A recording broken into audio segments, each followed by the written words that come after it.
No, right? So this is my heating, cooling, and air conditioning. The world famous heating, cooling, and air conditioning. I joke, but I do enjoy it. So heating up.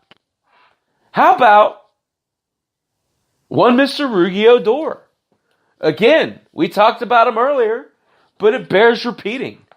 On May 6th, 2 short weeks ago, Roughneck Odor was hitting 122, okay?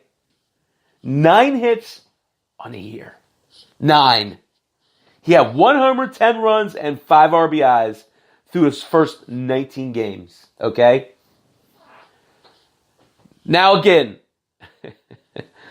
Odor is a work in progress, right? But since that point, since May 6th, and this is in 14 games, Odor's hitting 222. I know, not great. They can't all be aces. But he's got 6 homers, okay? In 14 games. That tells me he's found a stroke. He's got 11 runs compared to 10 runs in 5 less games through his first 19 games. So in his last 14 games, he's got 11 runs, and he's got 16 RBIs, guys. So Odor's heating up. He's someone that, just like Kevin did, bye. Bye. Mortimer, bye. Next guy, heating up. And this guy just got picked up in my home league. I'm kind of kicking myself. How about Marwin Gonzalez? Marwin Gonzalez switched teams in the offseason. It took him a little bit to get used to his new environment. He seems comfortable now. Back on May 1st, through his first 28 games, Marwin Gonzalez was hitting a putrid 159. He had only 13 hits through his first 28 games, guys. 2 homers, 5 runs, and 7 RBIs. Since then, 16 games, he's hitting 355. 355! 2 homers, 13 runs in 16 games, compared to 5 in 28, okay? 6 RBIs, compared to 7 in 28. Marwin Gonzalez, folks, is heating up.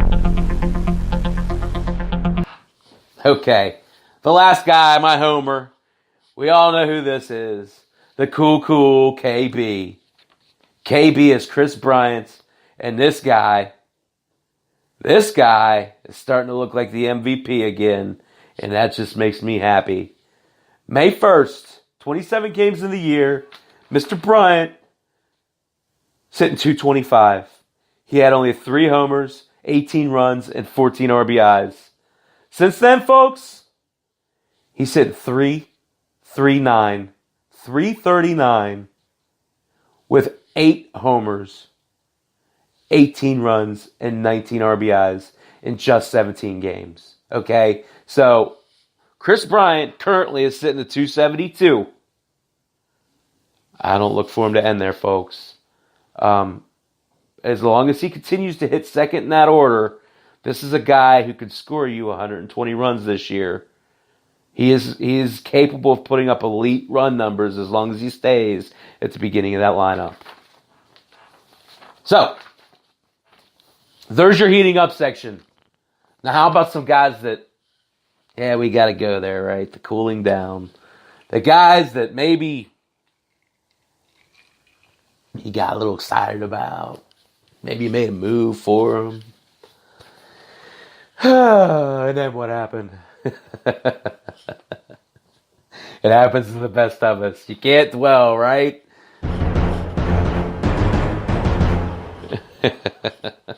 Okay, these guys are cooling down. I got 2 guys for you today, okay? So speaking of, I'll tell you right now, I got Bert on Kiki. I'm going to cut him tomorrow and pick up another player. But you know what? Go back to April 12th. 14 games in the season. Kiki Hernandez is hitting 326. He's eligible at damn near every position. He's got 4 homers through 14 games, 11 runs, and 10 RBIs. They're talking about playing him every day at second base. What's not to love? What's not to love? So, since then, he's hitting in 31 games. This last 31 games, Kevin. Kiki Hernandez's last 31 games, he's hitting 167. 3 homers, 8 runs, and 11 RBIs. So you look at his stats for the year, maybe you're not terribly turned off. 219. He plays all over the field. Guys, it's going down from there. Stay away from Kiki. And the other guy, how about Mr. Myers, Will Myers? I'm not personally invested in him, but boy, I could see how you'd be disappointed in him.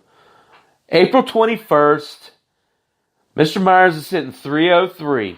He's got 5 homers, 10 runs, 11 RBIs, and 2 stolen bases. And everybody's thinking they got a steal. Well, ain't been so great since. Since then, Mr. Myers is hitting .164. He's got 12 hits,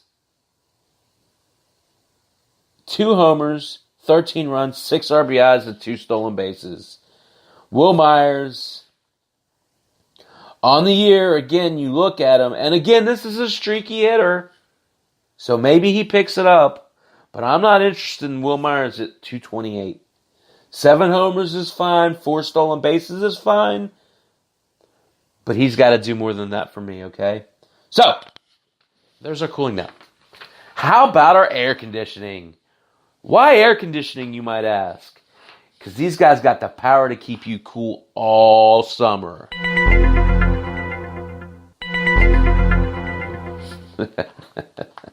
I'm giving you 2 nuggets today because I can.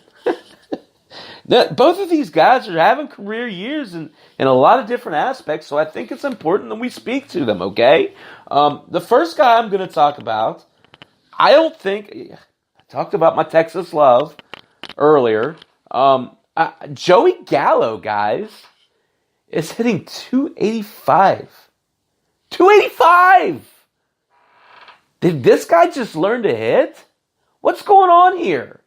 He's got 14 homers, 34 runs, 33 RBIs. Hell, he's even got 3 stolen bases. And here's the thing. He's got 34 walks to 63 Ks. Now you might say, Chappy, that's not great. Perspective. You're looking at approximately 2-1 there, right? Last year it was 74 to 207. That's 3-1. If you can cut that by a third, you're doing all right, right? So, here's the numbers about Gallo that I find interesting, okay? All of these are career bests. OBP. What is OBP? OBP is hits, walks, and hit by pitches divided by at-bats, walks, hit by pitches, and sacrifices, okay? So it's basically meant to measure if you're up there in a positive or a negative fashion, right? Are you getting on base? Are you being productive to the offense or not? That's the 2 values, okay? So his OBP is .419. His career best was in 2017. He had a .333. That's a significant jump, okay?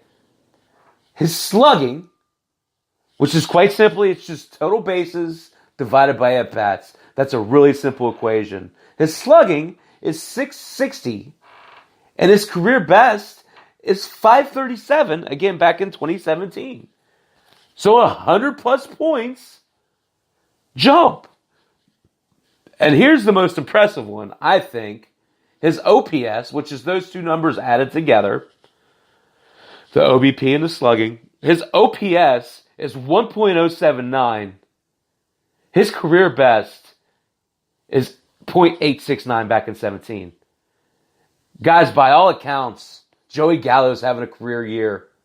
If he can stay north of 250, he's making a remarkable jump. But if he can happen to hit 285, guys, he hit like 203 last year. That's a huge leap. You don't see that very often. So, bravo, Mr. Gallo. You are air conditioning cool. All right, next guy. I got to move quick because I got a lot of stuff to get to. Rendon. Mr. Rendon, you know, it was kind of interesting. He got hit on the wrist. Talked about him a little bit earlier, but he kind of had a little bit of a lull, right? But on the year, Rendon's hitting 342. He's got 9 homers, 33 runs, 27 RBIs. His OBP is 433. His slug is 708. And his OPS is 1.141. Now, why do I say this? Why should I care? Here's his career highs. Again, Rendon's 29. He's been in the league 7 years. He's got a big sample size to draw from, okay?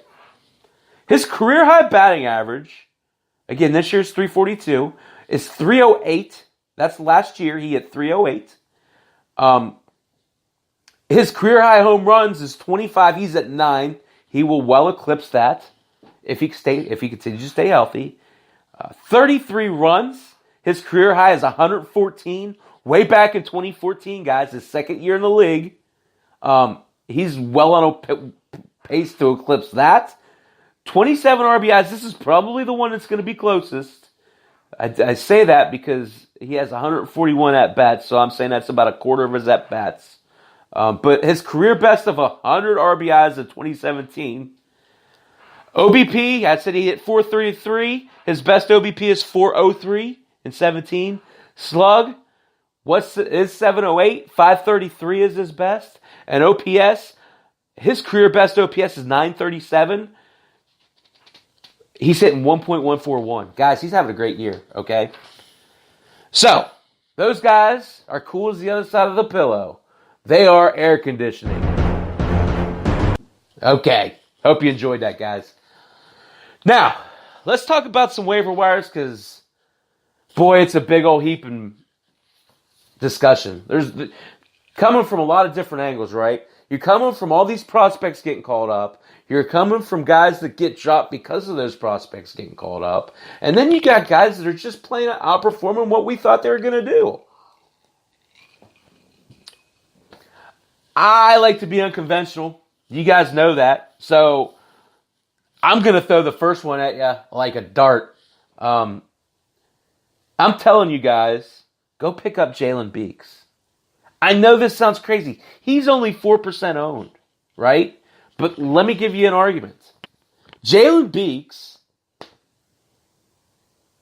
is 3-0 on the season.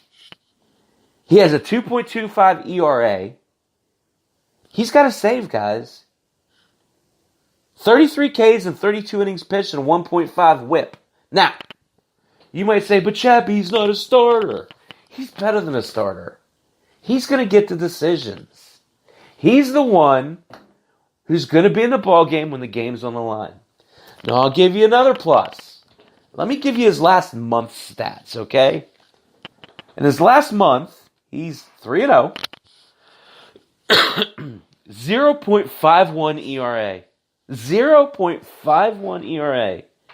Again, the save. 20 Ks and 17 innings pitched and a 1.19 whip. That's over a month, guys. That's not a week. That's not two. That's a pretty decent sample size to let you know that this guy's a legit shutdown pitcher, even in his role. The effectors are going to get a lot of decisions. If you're in a holds league, he's going to get holds. He might get saves. He's definitely going to get wins. Go pick up Jalen Beeks, guys. 4% owned.